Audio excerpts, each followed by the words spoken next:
और एआईएमआईएम अध्यक्ष असदुद्दीन ओवैसी पर टी राजा ने निशाना साधा है। उनका कहना है कि विमान हम बुक करा देंगे, ओवैसी फिलिस्तीन जाना चाहते हैं तो जाएं। टी राजा ओवैसी को लेकर यह बयान दे रहे हैं। दरअसल पिछले दिनों जब शपथ लेने के लिए ओवैसी सदन में पहुंचे थे तो उन्होंने जय फिलिस्तीन बोला था और उसके बाद से ही ओवैसी लगातार भारतीय जनता पार्टी समेत उन लोगों के निशाने पर हैं जिनको जय फिलिस्तीन कहना ओवैसी का पसंद नहीं आया था। और अब टी राजा ये कह रहे हैं कि विमान हम बुक करेंगे, जिन्हें फिलिस्तीन जाना है वो जाएं।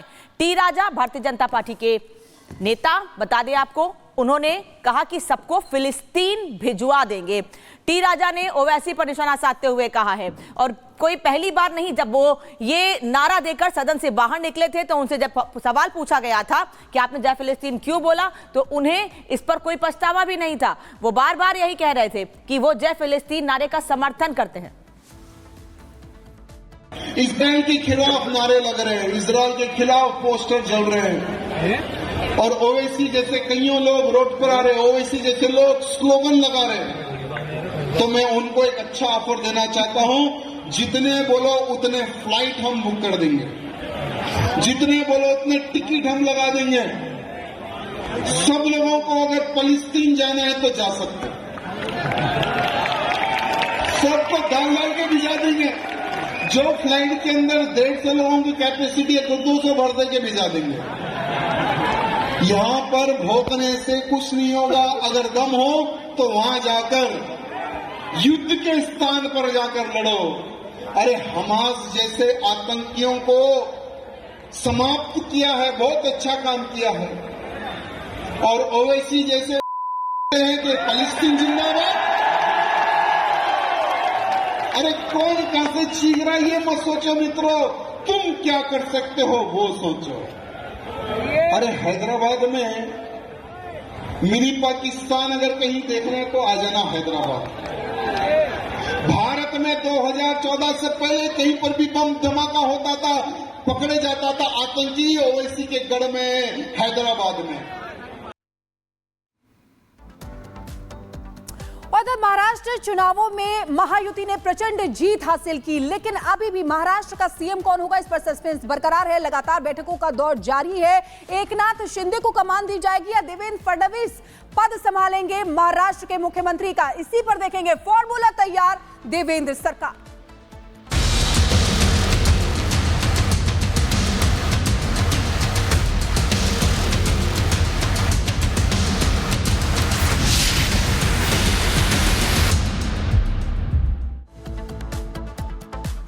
और चलिए बड़ी खबर इस वक्त सामने आ रही है। आज बीजेपी विधायक दल की बैठक हो सकती है मुंबई में। इस वक्त की बड़ी जानकारी सामने आ रही है और आज मुंबई में यह बैठक होगी जिसमें सीएम के नाम को लेकर चर्चा संभव है। तो यह बड़ी जानकारी लगातार देखिए 6 दिन बीत चुके हैं, नतीजे आए हुए महाराष्ट्र में, लेकिन अब तक महाराष्ट्र का सीएम कौन होगा इसे लेकर सस्पेंस खत्म नहीं हुआ है। लेकिन सूत्रों के हवाले से जो जानकारी सामने आ रही है वो ये कि देवेंद्र फडणवीस ही अगले मुख्यमंत्री होंगे महाराष्ट्र के। फॉर्मूला भी तय कर लिया गया है, लेकिन अभी तक औपचारिक तौर पर ऐलान नहीं किया गया है। और आज मुंबई में बीजेपी विधायक दल की बैठक होगी, सीएम के नाम पर बैठक में चर्चा संभव है। ऐसे में सबकी निगाहें टिकी है कि क्या आज सीएम के नाम का ऐलान हो सकता है, क्योंकि लगातार बैठकों का दौर जारी है, लगातार मंथन हो रहा है, दिल्ली से लेकर महाराष्ट्र तक हलचल देखने को मिल रही है। लेकिन अब तक पत्ते महायुति की तरफ से नहीं खोले गए हैं, नहीं बताए गए हैं कि आखिर कौन होगा महाराष्ट्र का अगला मुख्यमंत्री। कुर्सी मुंबई महाराष्ट्र की किसके हाथों में जाने वाली है। हो सकता है कि आज इस पर से सस्पेंस खत्म हो जाए। और कोमल हमारे साथ सीधे जुड़ी हुई है, उनके पास जाना चाहेंगे। कोमल, क्या सुगबुगाहट इस समय लग रही है, क्योंकि अभी भी मुख्यमंत्री पद को लेकर सस्पेंस जो है बरकरार है। क्या एकनाथ शिंदे को कमान सौंपी जाएगी या देवेंद्र फडणवीस मुख्यमंत्री पद संभालेंगे? बिल्कुल, देखिए लगातार सीएम के चेहरे को लेकर के सस्पेंस जारी है। कल जब अमित शाह से मुलाकात हुई और ये बैठक हुई तो कहीं ना कहीं ये कयास लगाए जा रहे थे कि शायद कल जो है वो सीएम चेहरे का ऐलान हो जाएगा, लेकिन बैठक के बाद अभी तक ऐलान नहीं हुआ है। सस्पेंस तो अभी भी जारी है, लेकिन इस बीच बात करें तो देखिए एक बार फिर से महाराष्ट्र में सुगबुगाहट पूरी तरह से तेज हो गई है, क्योंकि जो जानकारी मिल रही है उसके अनुसार देखिए आज जो है वो महायुति की एक बैठक होने वाली है, बीजेपी की भी बैठक होने वाली है, क्योंकि अभी तक हमने देखा है कि शिवसेना की बैठक हुई है, एनसीपी की बैठक हुई है और दोनों दलों ने अपने नेता को चुन लिया, लेकिन बीजेपी की तरफ से अभी तक बैठक नहीं हुई है। और ये बैठक बेहद ही अहम मानी जा रही है, क्योंकि देखिए बीजेपी जो है, बीजेपी की जब ये बैठक होगी तो वहां पे विधायक दल का नेता चुना जाएगा। इसके साथ ही साथ देखिए जो कल तीनों नेताओं ने बैठक की है, अमित शाह से मुलाकात की है, उसके बाद ये भी जानकारी मिल रही है कि देखिए देवेंद्र फडणवीस की बात करें या अजीत पवार की बात करें, वो तो मुंबई लौट आए हैं, लेकिन एकनाथ शिंदे अभी भी दिल्ली में उनके होने की खबर है। तो ऐसे में एक बार फिर से जो उन पर उनकी जो है फोन पर बातचीत हो सकती है अमित शाह से। जो सूत्र है हमारे वो भी ये भी दावा कर रहे हैं, लेकिन इसके साथ ही साथ फिर तीनों नेता मुंबई में एक साथ मिलकर के एक प्रेस कॉन्फ्रेंस भी कर सकते हैं, और वो प्रेस कॉन्फ्रेंस बेहद ही अहम मानी जा रही है, क्योंकि उस प्रेस कॉन्फ्रेंस में देखिए सीएम कौन होगा इसकी जानकारी मिल सकती है, फिर शपथ ग्रहण समारोह कब होगा इसकी जानकारी मिल सकती है, क्योंकि देखिए चुनाव नतीजे के 6 दिन बाद अभी तक सीएम चेहरे को लेकर के सस्पेंस बना हुआ है। लेकिन देखिए ये कोई नई बात नहीं है बीजेपी के लिए, क्योंकि बात करें तो बीजेपी जो है हमेशा चौंकाने वाले फैसले लेती है, उसके लिए जानी जाती है। आपको याद होगा जब ठीक है कोमल, वापस लौटेंगे आपके पास, आगे भी अपडेट लेते रहेंगे, लेकिन सरकार बनाने का फॉर्मूला तय हो चुका है, सूत्रों से यह जानकारी मिल रही है।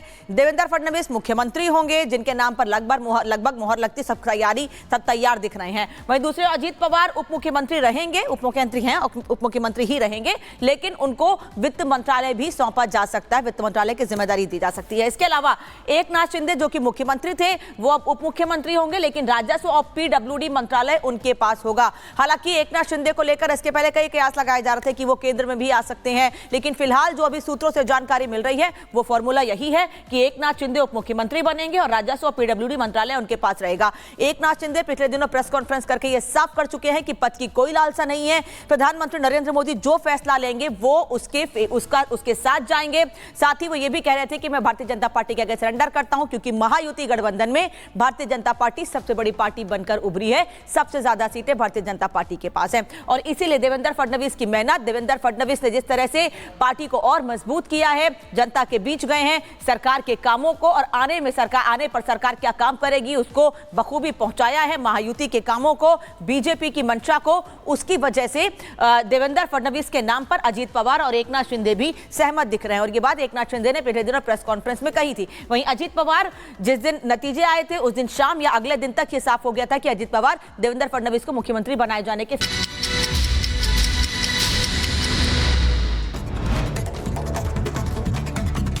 के मेंढर में सुरक्षा बलों को मिली बड़ी सफलता, तलाशी अभियान के दौरान 2 आईईडी और विस्फोटक बरामद, ब्रिज के पास मिला आरडीएक्स। भारतीय तटरक्षक बल ने किया सारेक्स 11 अभ्यास का आगाज, रक्षा सचिव ने किया शुभारंभ। संभल हिंसा का एक और वीडियो आया सामने, दंगाइयों ने बाइक में की तोड़फोड़, फिर बाइक को किया आग के हवाले। संभल हिंसा के बाद इलाके में हालात सामान्य, जुमे की नमाज को लेकर प्रशासन अलर्ट, चप्पे चप्पे पर पुलिस बल की तैनाती। जुमे की नमाज को लेकर संभल में सुरक्षा कड़ी, मस्जिद के गेट पर लगाया गया मेटल डिटेक्टर, 15 कंपनी पीएससी की, 2 कंपनी आरएएफ की तैनाती। अजमेर दरगाह विवाद पर भड़के सपा सांसद मोहिबुल्लाह नदवी और कहा कि देश को 2 हिस्सों में बांटने की हो रही है साजिश, नफरत की आग में झोंकने का बड़ा षड्यंत्र। मथुरा श्री कृष्ण जन्मभूमि विवाद को लेकर आज सुप्रीम कोर्ट में सुनवाई, मुस्लिम पक्ष ने इलाहाबाद हाईकोर्ट के उस आदेश को चुनौती दी है जिसमें हाईकोर्ट ने हिंदू पक्ष की याचिका को सुनवाई लायक माना था। मध्य प्रदेश के खंडवा में मशाल जुलूस के दौरान भड़की आग, 30 से ज्यादा लोग झुलसे, श्रद्धांजलि कार्यक्रम के समापन पर यह हादसा हुआ। मशाल जुलूस के दौरान आग लगने से मची भगदड़, देखते ही देखते आग हुई बेकाबू, आग लगने का खौफनाक वीडियो आया सामने, मशाल का तेल फैलने से हुआ हादसा। महाराष्ट्र के नए सीएम बनेंगे देवेंद्र फडणवीस, सूत्रों के हवाले से खबर, अजीत पवार और एकनाथ शिंदे बनाए जा सकते हैं डिप्टी सीएम। महाराष्ट्र में सीएम मंथन के बीच सूत्रों के हवाले से खबर, अगले 2 दिनों में होगा बीजेपी विधायक दल के नेता का ऐलान, डिप्टी सीएम बने रहेंगे अजीत पवार। आज फिर अमित शाह से मिल सकते हैं एकनाथ शिंदे, फोन पर चर्चा में शामिल हो सकते हैं फडणवीस और अजीत पवार। सीएम योगी आज लखनऊ में मंत्रिमंडल के साथ करेंगे बैठक। मीटिंग में महाकुंभ को लेकर होगी चर्चा। उत्तर प्रदेश में 16 पीसीएस अफसरों का किया गया तबादला। 6 पीसीएस अफसरों को कुंभ भेजा गया। बांग्लादेश में हिंदुओं पर अत्याचार पर बोली सीएम ममता बनर्जी। कहा, भारत सरकार उठाए कदम, टीएमसी विदेश मामलों की नीतियों के साथ है। बांग्लादेश में चिन्मय प्रभु की गिरफ्तारी को लेकर सिलीगुड़ी में प्रदर्शन। हिंदू जागरण मंच ने निकाला मार्च। पशुपति पारस ने के भतीजे चिराग पासवान पर साधा निशाना। कहा, चिराग की वजह से अंतिम समय में भाई को नहीं देख पाए। उदयपुर में पर्यटकों के लिए खुले सिटी पैलेस के द्वार। लक्ष्यराज सिंह ने खुद खोला दरवाजा। 4 दिनों से बंद था सिटी पैलेस।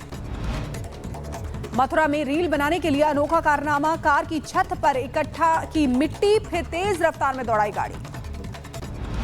बुलंदशहर में घर के सामने ट्रांसफार्मर लगाने को लेकर पूरा विवाद हुआ। आपको बता दें कि मना करने पर कर्मचारियों ने मारपीट की। लाठी डंडों से हमला बोला।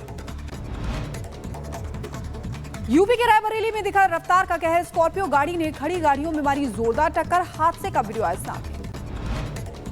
उत्तर प्रदेश के कौशाम्बी से हैरान कर देने वाला वीडियो सामने आया है। फीमेल डॉग ने बकरी के बच्चे को बनाया, दूध पिलाया। तस्वीरें सामने आई।